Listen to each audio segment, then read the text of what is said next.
Hi, Jeff Spira here. And today I want to talk to you about splash rails. I get a lot of questions about splash rails. People send me emails or notes on Facebook or wherever and say, what size splash rails do I need?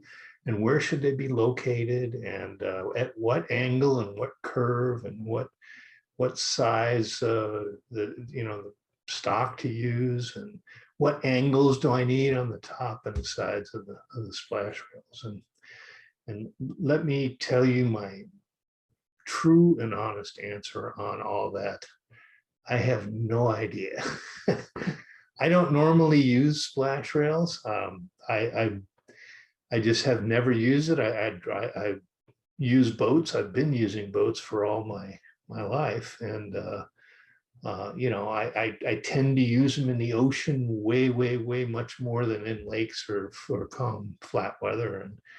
And in the ocean, you get a lot of splash. You just get, you get a boat gets bouncing up and down, and it kicks water up in the air, and wind blows, and it comes and gets all over your hair and all over your face, and on your glasses and everything else. So I'm used to operating boats, normally without a lot of care or concern about water splashing up on the deck.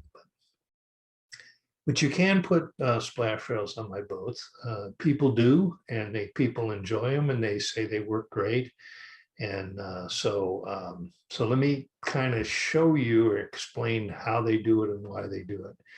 Now let's start with the dories, the power dories that I normally do. And I don't think splash rails are suitable for a bank story that you're going to, never go more than displacement speeds 5 or 6 knots on. But on a power dory, you can get up over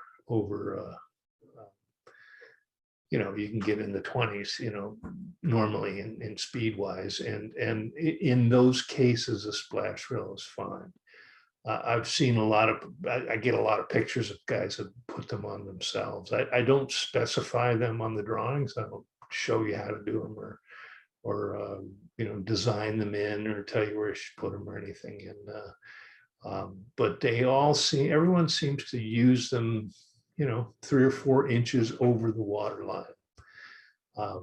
Now the water line on let's say a Carolina dory it's obviously straight, but then again, so is the bottom. And people tend to want to put a little bit of a curve on the splash rail, so it kind of sweeps up in the bow a little bit. So I would follow the natural curve of the wood, because the sides are, the sides of the hull are flared out, and then so if you lay a piece of wood on there, it would kind of rise in the bow.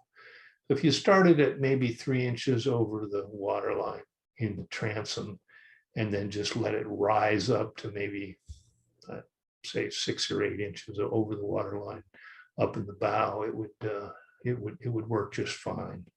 A 1x2 is a great choice. Put it on sideways, and you can make them out of hardwood and put fancy angles in the top and radii on it and all that. But they'll probably get bashed up a little bit, because you'll bump into a dock with them and that kind of thing.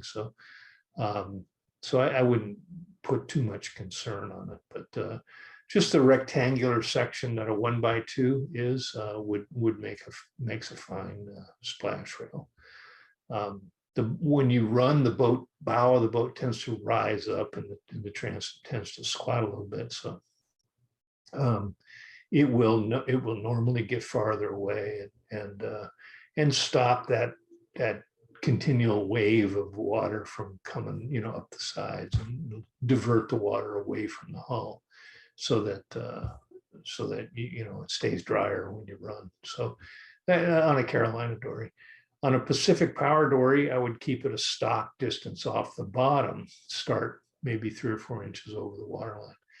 By the way, the water line on all my boats is marked, and that's what I would call the full displacement water line. That would be if the boat was evenly loaded, at maximum displacement. So, you would, it would be, with engine and fuel and people and everything in there, it's marked on the drawing, and so it's shown exactly where it is. That's the maximum displacement water line, and you go somewhere between 2 and 4 inches above that, wherever looks good to you, and then and put on the 1x2.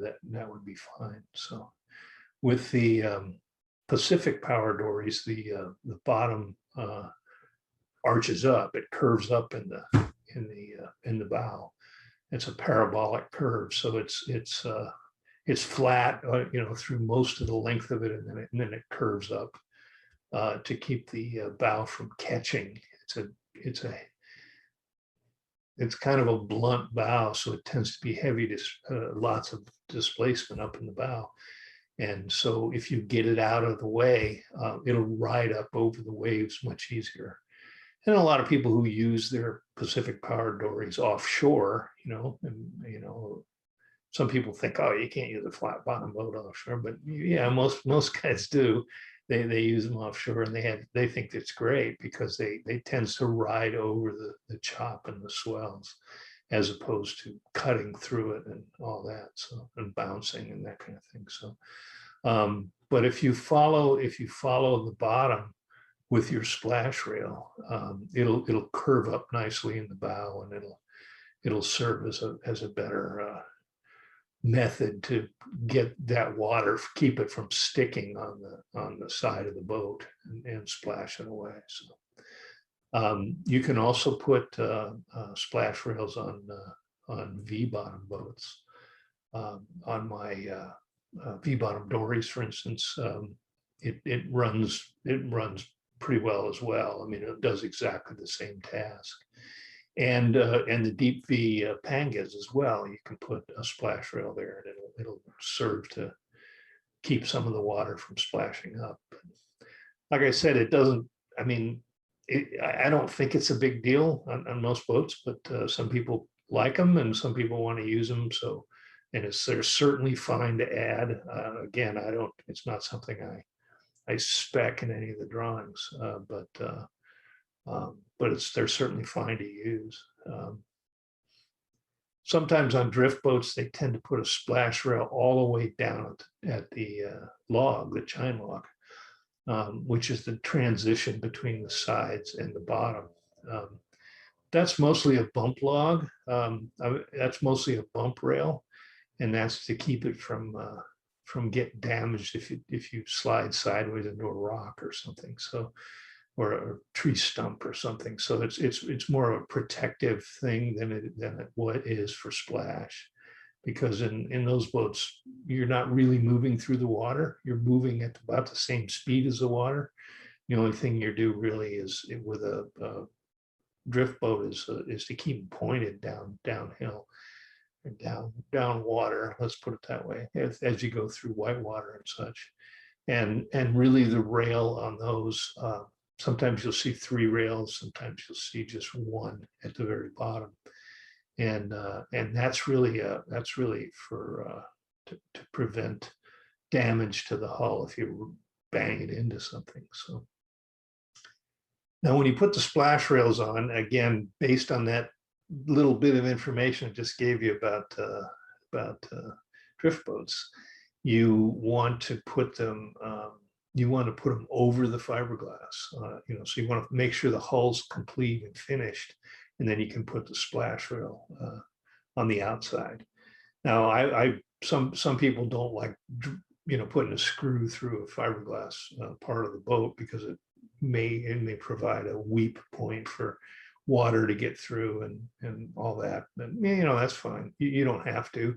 I tend to. I mean, if I were going to put one on, I would do it. I'd also use something like 3M 5200 glue, which is more caulky, like caulking you might use in your bathroom, and it tends to fill the cracks so that water can't really get through that. But if you don't want to put if you don't want to put screws through that your freshly cured hull, that's okay. You don't have to.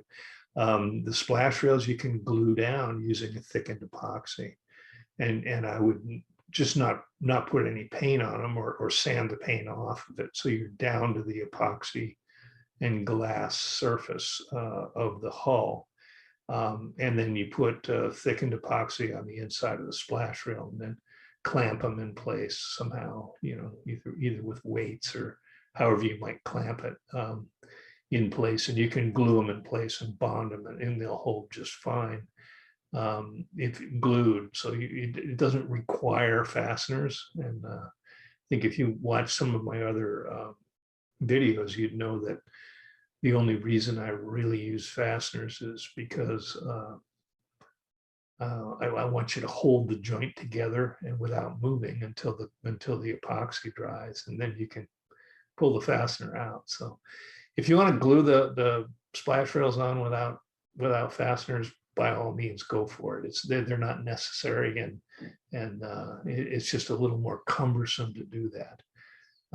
Like I said, I would normally do it, but because it's easy and fast and works well, and I don't mind doing it. And I also use pretty good glues like the 3M 5200 to put them on, so it tends to seal the joint pretty well, keep water out of the joint between the splash rail and the hull. So but again, if you can use epoxy to epoxy on it and no fasteners if you want. That's perfectly fine too. So anyway, that's kind of the story on splash rails. And I get like I said, I get a lot of email questions, so I wanted to get into them and kind of make a little bit of a description of them, and let you know what I think of them and how to put them on, and where they should go and all that. So I hope you enjoyed, and if you decide to use splash rails, please send me pictures. I mean, I'm always happy to see pictures of your boats and explain to me how they work. Particularly if you thought you needed them and you didn't put them on, and then you decided I'll put them on later, and then you added them too. I'd like to hear the before and after and what you think, or if you just put them on fresh, when you're building the boat, and just let me know how they work. If you look down there and while you're running and see how they work, because I'm curious, and and I'd like to pass that information on to other people that are building my boats. So like that. Anyway, thank you for watching. Please like, share, and subscribe, and we'll see you in the next one.